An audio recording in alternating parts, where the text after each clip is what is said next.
चालू कर दिया, चलो ठीक। तो कल हम लोग चर्चा कर रहे थे लास्ट मॉलिक्यूलरिटी ऑफ रिएक्शन के बारे में, है ना आप लोग को। तो मॉलिक्यूलरिटी ऑफ रिएक्शन के बारे में हमने क्या बताया था कि जो आपका प्रतिकारक होता है, प्रतिकारक का कुल कणों की संख्या जो भाग लेता है उसी को हम लोग कहते हैं मॉलिक्यूलरिटी, बोले तो अनिवक्ता जिसको कहते हैं, ठीक है। अब दोनों में अंतर लिखा देते हैं, ऑर्डर और मॉलिक्यूलरिटी में। तो लिखिएगा डिफरेंस बिटवीन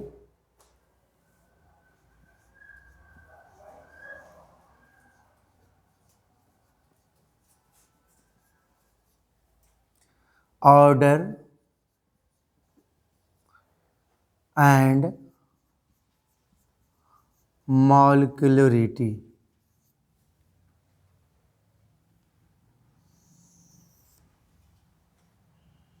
एक दिन ऑर्डर लिखना है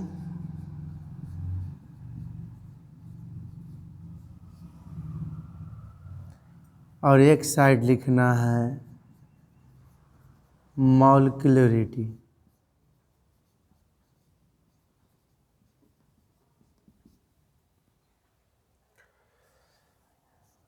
इसका जो डिफिनेशन लिखा है तो वही लिख दीजिए, sum of the power of concentration of reactant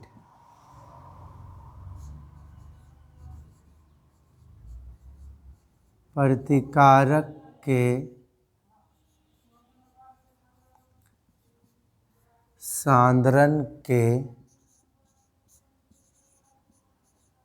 घातों का योग होता है। इसमें total number of particles of reactant which takes part, इसमें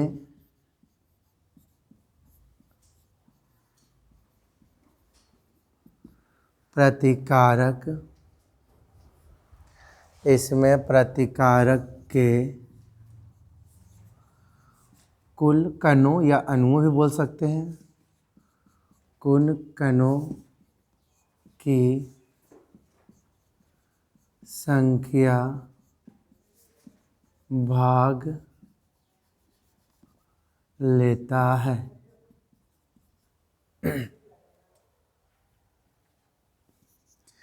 It can be 0, it can be 0, it cannot be 0।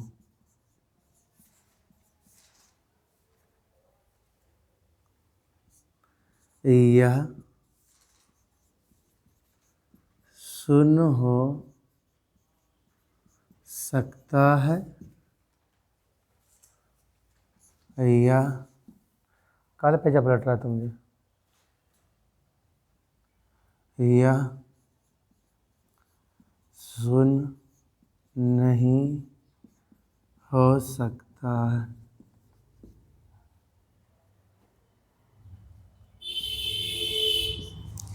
It can be fraction. Fraction का मतलब होता है जो बटा के रूप में रहता हो, पी बटा क्यू के रूप में रहता हो, तो it can be fraction, fraction में हो सकता है। It can not be fraction but only whole integer या पॉजिटिव इंटीजर, पॉजिटिव इंटीजर या भिन्न हो सकता है।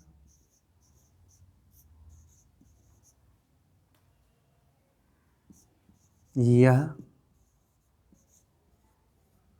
भिन्न नहीं हो सकता है, लेकिन यह केवल धनात्मक पूर्णांक होगा।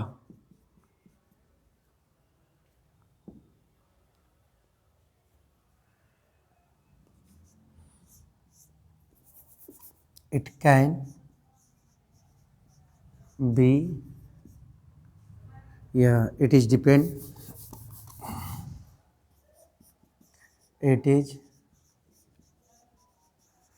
depends on temperature and pressure। यह ताप तथा दाब पर निर्भर करता है।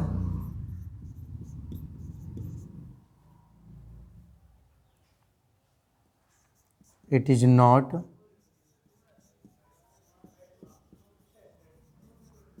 depends on temperature and pressure। यह ताप तथा दाब पर निर्भर नहीं करता है।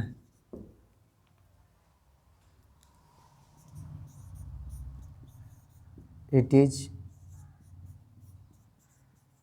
experimental value। यह प्रायोगिक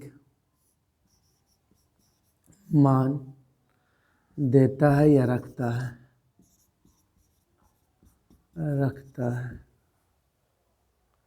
It is theoretical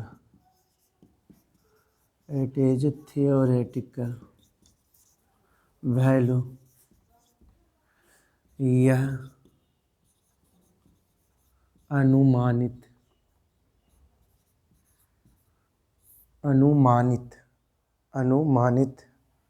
मान रखता है या देता है, जो लिखो।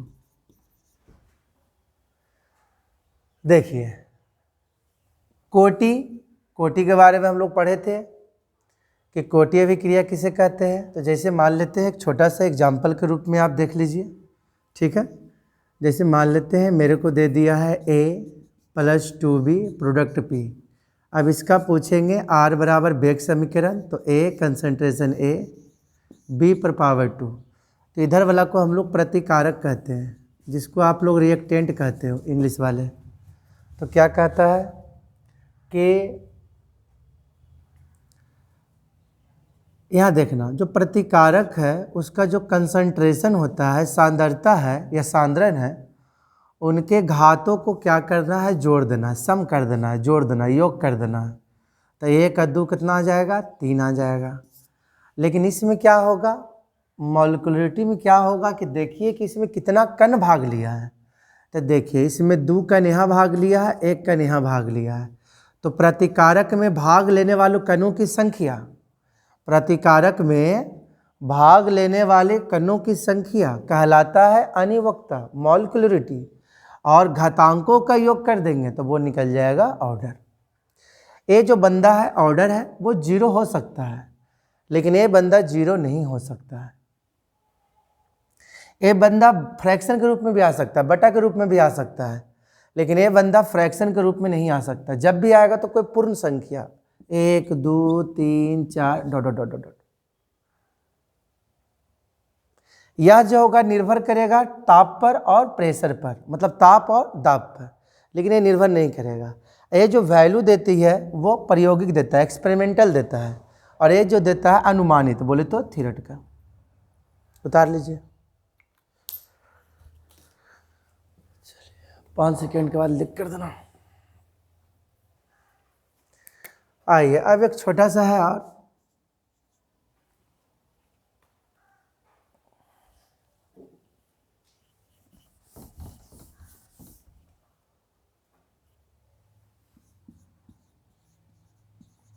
सीडो रिएक्शन इसको बोलते हैं,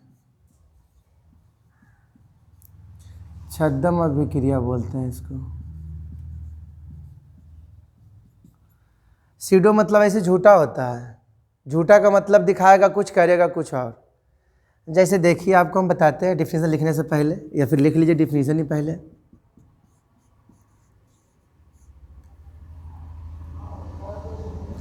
that elementary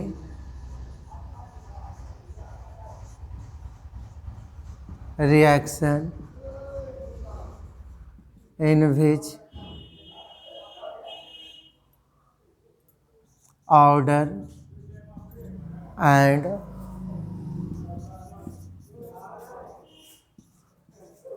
molecularity are not same is called pseudo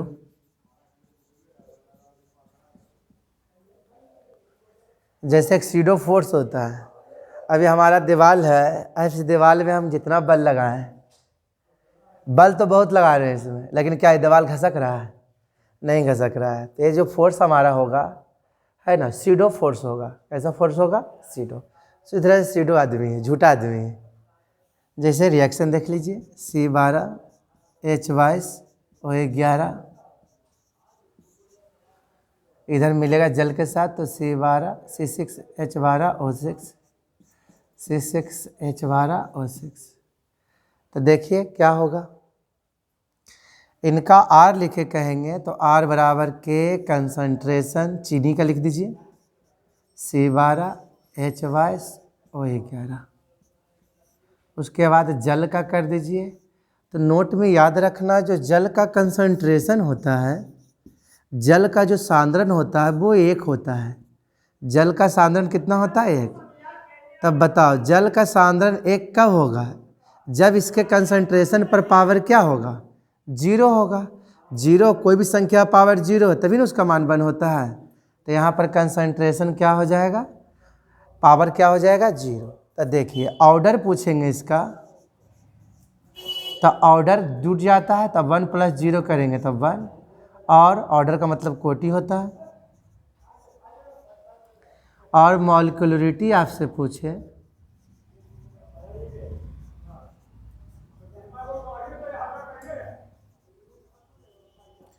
तो इसमें प्रतिकारक में, रिएक्टेंट में भाग लेने वाले कुल कणों की संख्या, तो 1 कण और 1 कण, कई कण हो गया? तो देखिए ये अभिक्रिया एक स्टेप में पूरा हुआ है। जो अभिक्रिया एक स्टेप में पूरा होता हो, फर्स्ट स्टेप, तो जो अभिक्रिया एक स्टेप में पूरा होता हो उसे कहते हैं एलिमेंट्री रिएक्शन, साधारण अभिक्रिया। देखिएगा कल लिखाए थे, है ना, हिंदी लिखा देते हैं बढ़िया से, टेंशन मत लो।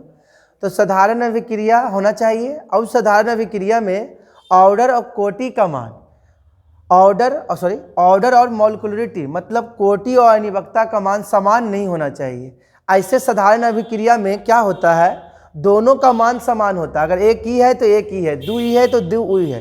लेकिन ये सीडो होने के कारण, है ना, ये सीडो होने के कारण इसमें क्या होता है, ऑर्डर और कोटि समान, ऑर्डर और मॉलिक्यूलरिटी समान नहीं होता है। तो इसी को हम लोग बोलते हैं सीडो, या बोलेंगे सद्धम अभिक्रिया।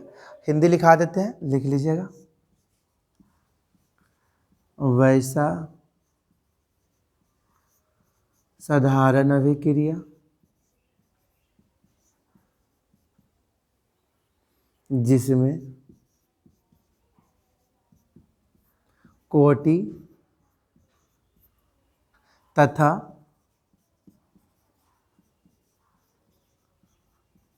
अनिवक्ता समान नहीं होता हो, उसे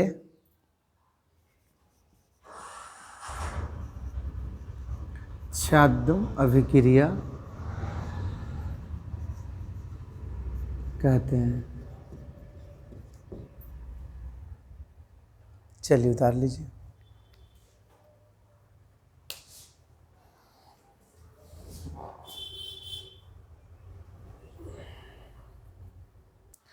चलिए, तो अब एक क्या हो सकता है, 2 इम्पोर्टेंट क्वेश्चन आज आपको करवा दे।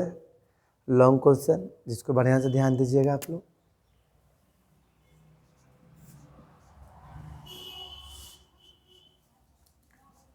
व्हाट इज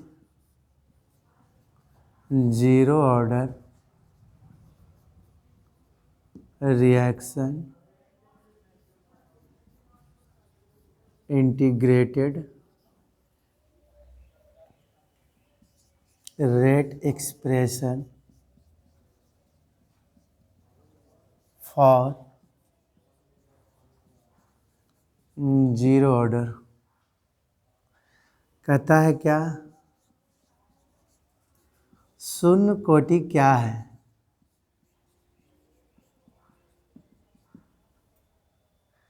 कहता है शून्य कोटि के लिए,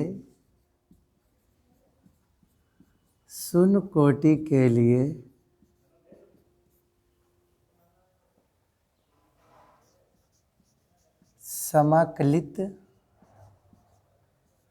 समाकलित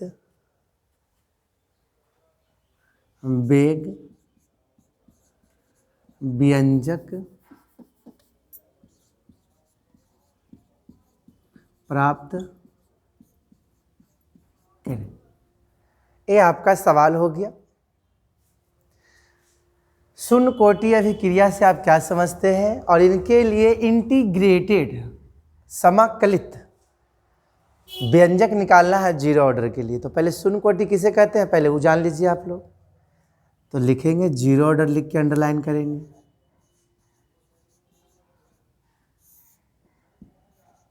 when rate of reaction is directly proportional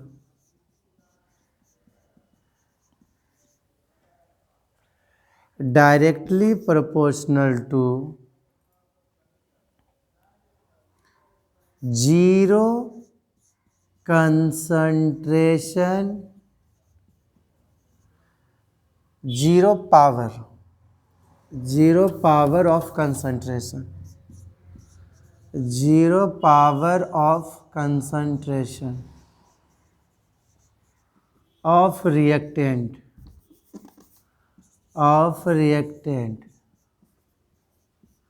is called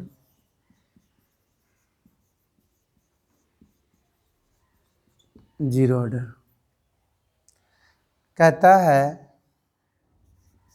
जब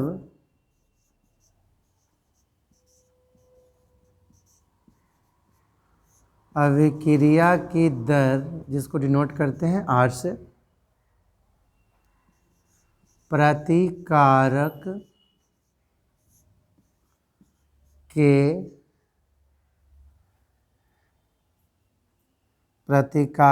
के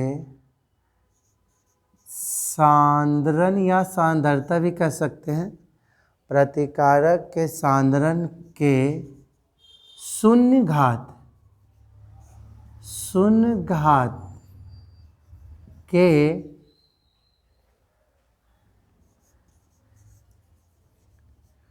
सीधा समानुपाती हो जाता है, उसे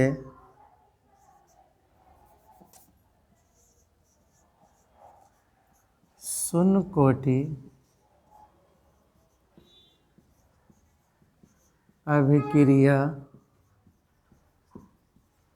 कहते हैं। ए मान लेते हैं, कुछ देरी के बाद पी बनाया होगा, तो are directly proportional concentration of reactant, और इस पर पावर कैसा होना चाहिए, जीरो। तो आर बराबर के कंसंट्रेशन ए पर पावर जीरो। तो समझिएगा, कहता शून्य कोटि अभिक्रिया किसे कहते हैं, तो कहता है when rate of reaction is directly proportional to zero power of concentration of reactant। इधर वाला को हम लोग रिएक्टेंट कहते हैं, इधर वाला को हम लोग क्या कहते हैं, रिएक्टेंट। हिंदी में बोले तो जब अभिक्रिया की दर प्रतिकारक के, जब अभिक्रिया की दर प्रतिकारक के सांद्रण के, प्रतिकारक के सांद्रण के शून्य घात के क्या हो जाता हो, सीधा समानुपाती हो जाता हो, सीधा समानुपाती होता हो, तो उसे कहते हैं शून्य कोटि के अभिक्रिया। क्या याद हुआ सबको? जब अभिक्रिया की दर प्रतिकारक के सांद्रता के शून्य घात, प्रतिकारक के सांद्रता के या सांद्रण के शून्य घात के सीधा समानुपाती हो जाता हो, तो उसी को हम लोग कहते हैं शून्य कोटि अभिक्रिया। तो मैंने यहाँ तक आपका काम कर दिया है। अब इनके लिए शून्य कोटि के लिए इंटीग्रेटेड रेट एक्सप्रेशन निकालेंगे, ठीक है? तो पहले इसको उतार लीजिए।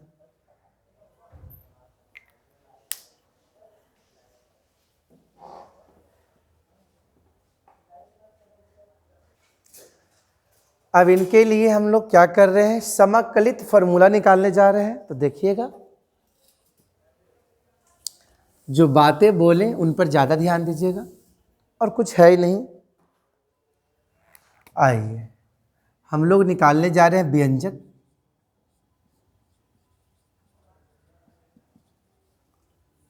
शून्य कोटि के लिए व्यंजक निकालने जा रहे हैं। आइए, तो शून्य कोटि के लिए क्या था,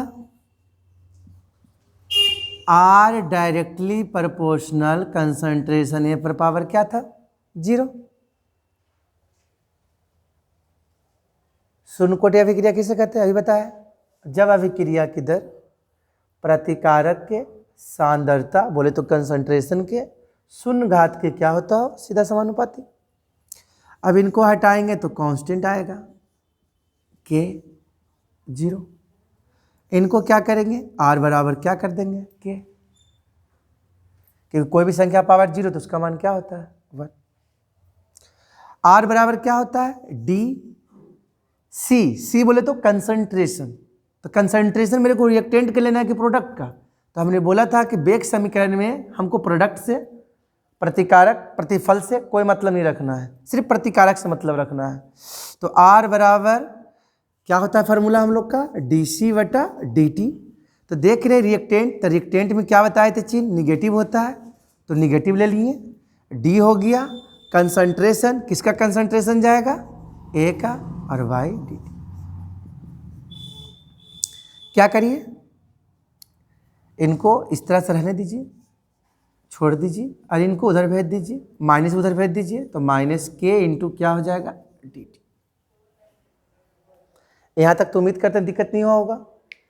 आर बराबर हम लोग पढ़े हैं डी सी, बोले तो कंसंट्रेशन ए। माइनस क्यों लगा दिए सर, तो मैंने बोला था रिएक्टेंट में साइन जो होता है निगेटिव होता है, और प्रोडक्ट में पॉजिटिव होता है। इधर अमाउंट घटेगा और इधर अमाउंट क्या होगा, बढ़ेगा, है ना।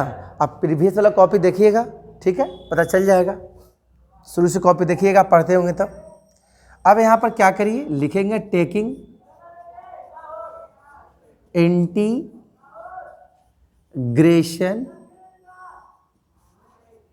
Integration on both side. इसका हिंदी क्या होगा सर, दोनों तरफ समाकलन करने पर, दोनों तरफ समाकलन करने पर। तो समाकलन करते हैं।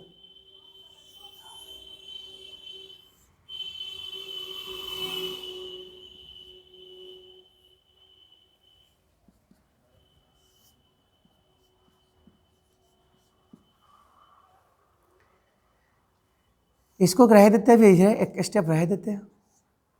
एक कांस्टेंट है, कांस्टेंट को बाहर निकाल दिया जाता है, और वेरिएबल को इंटीग्रेशन समाकलित किया जाता है। अब बताओ हमको तुम लोग, क्या सर dx का इंटीग्रेशन आप लोग को बताए थे, क्या बताए थे, तो dx का इंटीग्रेशन होता है x, और प्लस क्या होता है c। तो देखिए, तो यहाँ पर इसको कुछ देर के लिए d मान लीजिए, और इसको कुछ देर के लिए क्या मान लीजिए, x। तो dx का इंटीग्रेशन क्या होगा, x बोले तो कंसंट्रेशन बराबर माइनस के, तो dx का x होगा, तो dt का क्या होगा, t हो जाएगा। जब इंटीग्रेशन समाकलित कंप्लीट हो जाए तो एक कांस्टेंट दे दीजिएगा। क्या दे दीजिएगा? कांस्टेंट। और इनको समीकरण बंद कर दीजिएगा। फिर से इंटीग्रेशन दोनों तरफ समाकलन बोलो या समाकलित बोलो, चाहे इंटीग्रेशन बोलो, जो भी, दोनों दने हमने इंटीग्रेशन ले लिया। तो इसको हम कुछ देर के लिए x मान लिया, तो dx का इंटीग्रेशन क्या होता है? dx का इंटीग्रेशन x, तो हमने बोलेगा d कंसंट्रेशन a का क्या होगा? तो कंसंट्रेशन a रह दिए। dt का क्या होगा? t plus c। Integration complete करने के बाद देखो सीधे देना है। अब जब भी t का मान निकाले का है, मतलब जब भी c का, इसका वैल्यू निकालना पड़ेगा, जब भी c का मान निकाले का है तो आप क्या करिएगा? एट इनिशियल कंडीशन लीजिएगा, या इनिशियल पॉइंट भी बोलते हैं, प्रारंभिक बिंदु। प्रारंभिक बिंदु का मतलब होता है कि वहां पर टाइम जो हमारा होगा क्या होगा? जीरो। इनिशियल जो समय होता है, तो इनिशियल में जो टाइम लिया जाता है वो टाइम क्या होता है? जीरो। तो जब टाइम आप जीरो करोगे तो इनका कंसंट्रेशन जो ए है, इनको आप ऐसे रह दोगे और एक कंसंट्रेशन और लिख दोगे, एकदम सिमिलर, एकदम सेम, और यही जीरो के यहाँ पर इंडिकेट कर देना। मतलब जब टाइम जीरो था तो कुछ ऐसा इसका कंसंट्रेशन बनेगा। अब यही दोनों वैल्यू को क्या करना है? समीकरण 1 में पुट कर देना है। तो पुट करेंगे तो क्या होगा? देखिए तो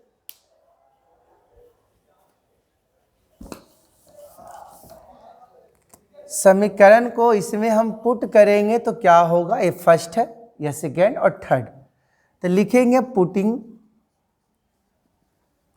द वैल्यू ऑफ क्या भाई? तो t एंड कंसंट्रेशन A। तो t का वैल्यू क्या था भाई? जीरो।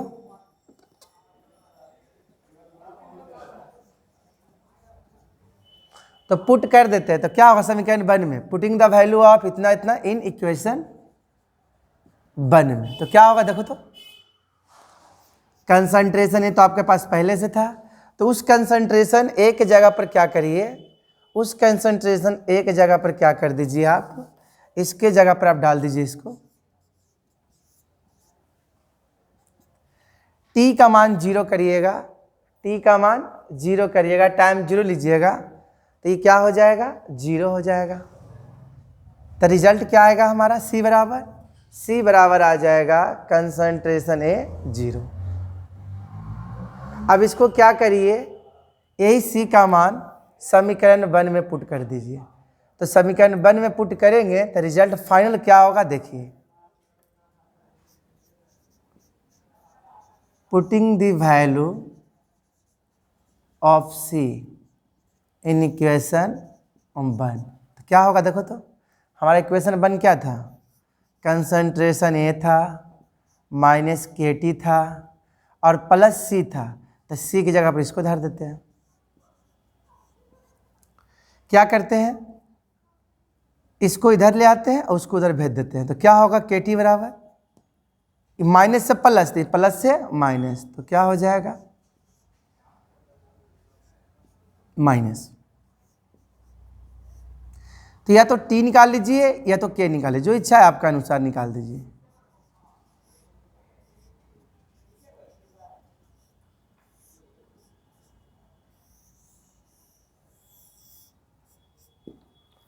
तो यही आपका शून्य कोटि के लिए अभिक्रिया है। कंसंट्रेशन ए जीरो माइनस कंसंट्रेशन ए और बटा के। टी फॉर टाइम, के फॉर रेट कांस्टेंट, जिसको हम लोग वेग नियतांक कहते हैं। तो देखिए फिर से एक बार कर देते, समझा देते आपको, ठीक है? पहले उतार लीजिए पहले।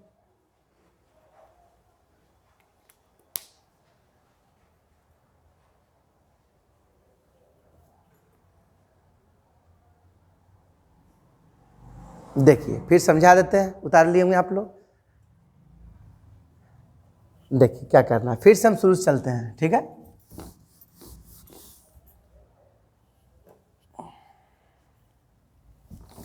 एक बार आपको फिर से हम समझा देते हैं क्योंकि इम्पोर्टेंट है, तो बढ़िया से कर देते हैं एक बार आप। देखिए फिर से समझिएगा, हमको प्रोडक्ट से कोई मतलब नहीं रखना है, तो शून्य कोटि के लिए करने जा रहे हैं, तो शून्य कोटि के लिए क्या हो जाएगा, अब क्या होगा यहाँ से R बराबर क्या होगा K कंसंट्रेशन A पर पावर 0। अब R बराबर क्या लिखिएगा K, R बराबर क्या होता है फॉर्मूला dCy क्या होता है dt। तो पहले माइनस लगा दीजिए। सर आपने माइनस क्यों लगाया सर, तो रिएक्टेंट में चिन्ह कैसा होता है माइनस, घटता है अमाउंट, लिखा है तो पीछे डी कर दीजिए। C कंसंट्रेशन, इसका कंसंट्रेशन बराबर के, क्या कर रहे हैं डी कंसंट्रेशन को इधर पकड़ के रख रहे हैं और सबको उधर भेज रहे हैं, तो माइनस उधर चला गया, के पहले से था कांस्टेंट और क्या हो गया D T. Taking integration both side है ना, हम कुछ लिखा लिखी नहीं कर रहे हैं, डायरेक्ट कर रहे हैं, कांस्टेंट बाहर चल जाएगा। dx का इंटीग्रेशन आपने क्या बताया था, dx का इंटीग्रेशन क्या होता है x होता है, तो d कंसंट्रेशन ए का क्या होगा कंसंट्रेशन ए माइनस के और dt का t प्लस क्या कर लीजिए c। अब यहाँ पर देखिए रिजल्ट यहाँ तक आ गया, देखिए रिजल्ट यहाँ तक आ गया है, इतने में बेईमानी किए थे यहाँ तक पार कर गए हैं। अब क्या करेंगे, जब भी c का मान निकालना हो तो आप इनिशियल पॉइंट पर निकालोगे, इनिशियल पर टाइम आपका 0 होता है और कंसंट्रेशन भी 0 होगा, मतलब है कंसंट्रेशन 0 शो कर रहा है, तो क्या होगा टाइम 0, तो इनिशियल कंसंट्रेशन जो निकल के आएगा कंसंट्रेशन ए 0 हो जाएगा। अब यही ध्रुव का मान को यहाँ पर और यहाँ पर रखेंगे तो हमको फाइंड आउट हो जाएगा किसका मान, सी का मान। तो देखिए सी का मान क्या हम लोग निकाले हैं, यहाँ पर इसके जगह पर धर दिए ई, आई तो 0 हो जाएगा, टाइम 0 रखेंगे तो सी का मान कैसा आ जाएगा ऐसा। अब यही सी का मान एक में धर दिए, एक आपका क्या था भाई ए था माइनस के टी था और प्लस सी का मान हमने धर दिया जो निकाले हैं दिया। अब क्या किए, इसको इधर भेज दिए, इसको इधर भेज दिए, जो फाइनल आया वो काम हुआ। आई होप समझ में आया होगा आपको। चलिए